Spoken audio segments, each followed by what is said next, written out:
श्रील प्रभुपाद की जाए, गुरु गौरांग की जाए।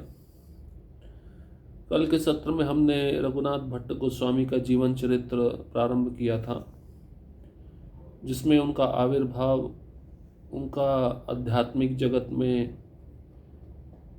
नित्य परिकर परिचय, राग मंजरी वे कहलाते हैं, और उनके पिता तपन मिश्र जब वह जीवन का उद्देश्य क्या है इसका उत्तर ढूंढने के लिए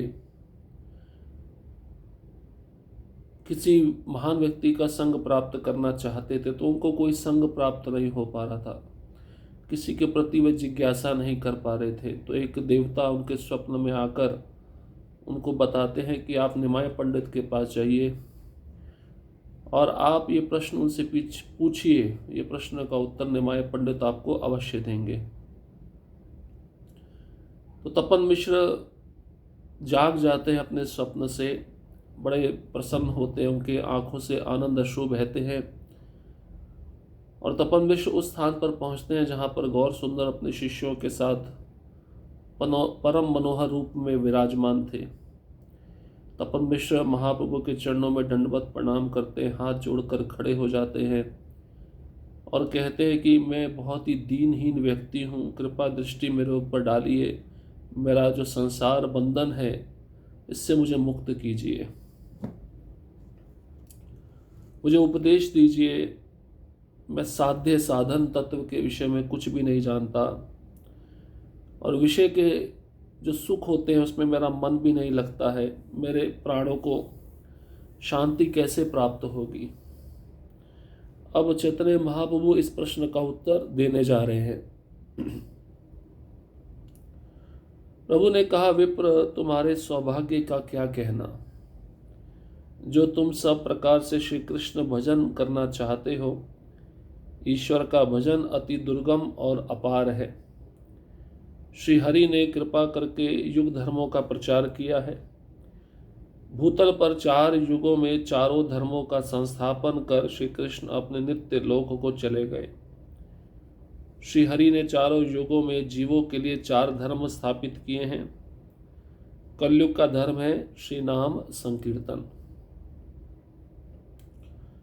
सतयुग में भगवान विष्णु का ध्यान, त्रेता युग में यज्ञादि एवं द्वापर युग में विष्णु के अर्चन से जो फल प्राप्त होता है, कलयुग में भगवान श्री हरि के कीर्तन के प्रभाव से वही समस्त फल उपलब्ध होते हैं।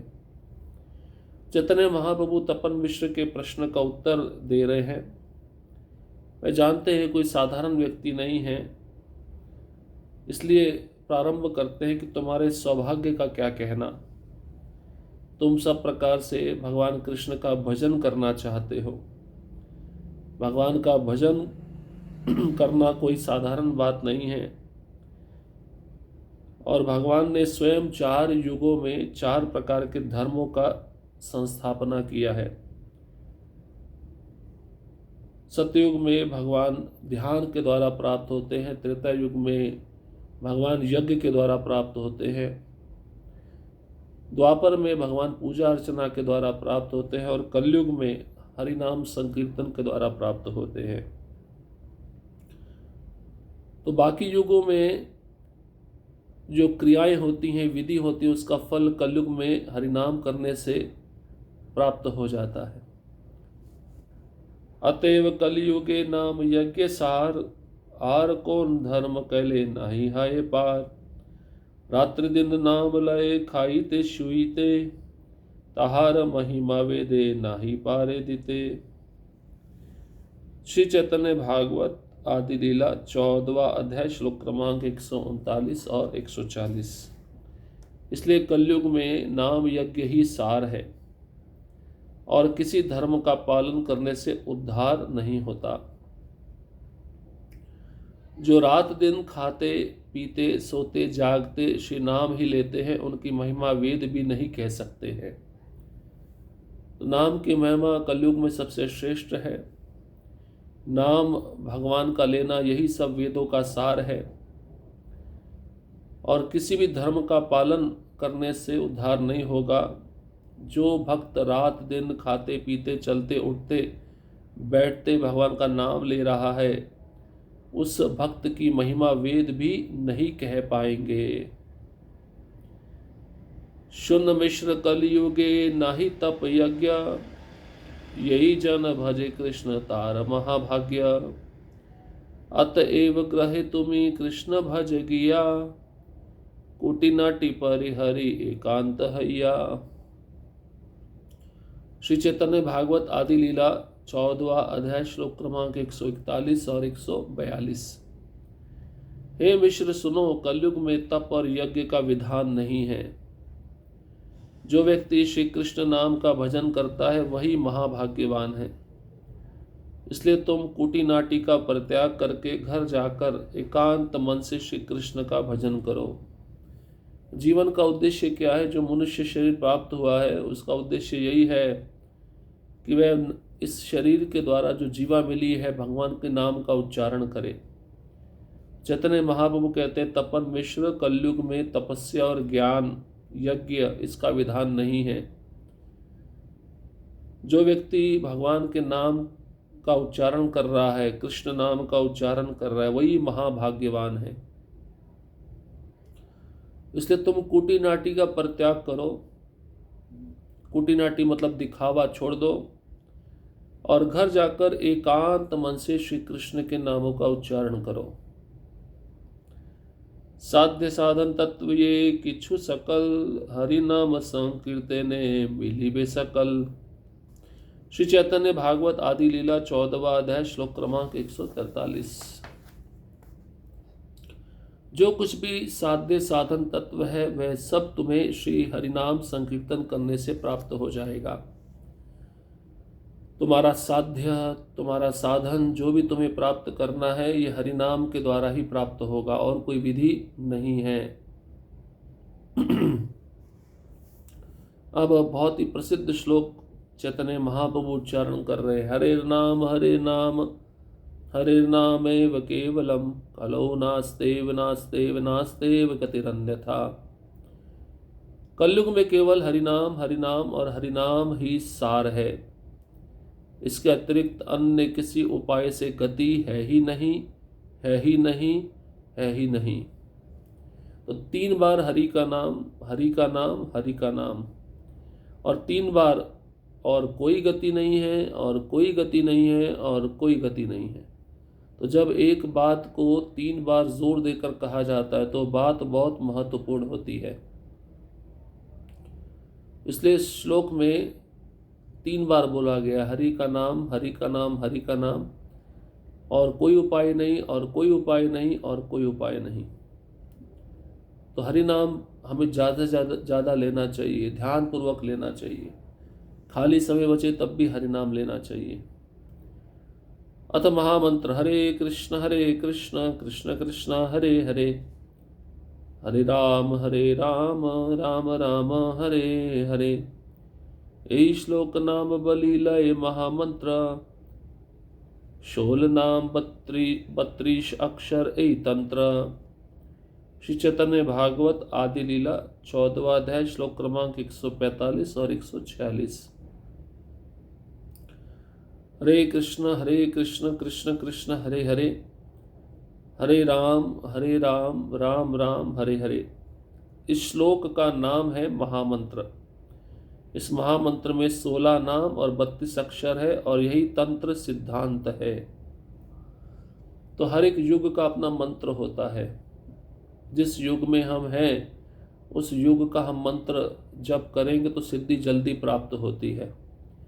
जैसे सतयुग का मंत्र था ओम नमो भगवते वासुदेवाय। कलयुग का मंत्र ये महामंत्र है। इसको ध्यान पूर्वक जपना चाहिए, आदर पूर्वक जपना चाहिए, श्रद्धा पूर्वक जपना चाहिए। जब हम इस विधि से जपते हैं तो भगवान इस नाम में अपनी सारी शक्तियों को स्थापित किए हैं। उन नाम लेने से सारी शक्तियों का जो सिद्धांत है, सारी शक्तियां हैं वह हमें प्राप्त होती हैं और वह नाम शक्ति, नाम प्रभु हमें भक्ति में आगे बढ़ने के लिए प्रेरणा प्रदान करते हैं। उक्त महामंत्र का साधन करते करते जब प्रेमांकुर उत्पन्न होगा तब तुम स्वयं ही साध्य साधन तत्व को जान सकोगे। प्रभु के श्रीमुख से उस शिक्षा को श्रवण करके विप्रवर्ग पुनः पुनः उनके श्री चरणों में प्रणाम करने लगे। चैतन्य महाप्रभु ने कहा, जब तुम इस महामंत्र का जप करोगे तो ये साधन है महामंत्र, इसको जप करते करते तुम्हारे हृदय में प्रेम का अंकुर उत्पन्न होगा और स्वयं ही तुमको पता चलेगा साध्य साधन तत्व क्या है, इसको तुम अच्छे से जान जाओगे। चैतन्य महाप्रभु के श्रीमुख से शिक्षा श्रवण करके तपन मिश्र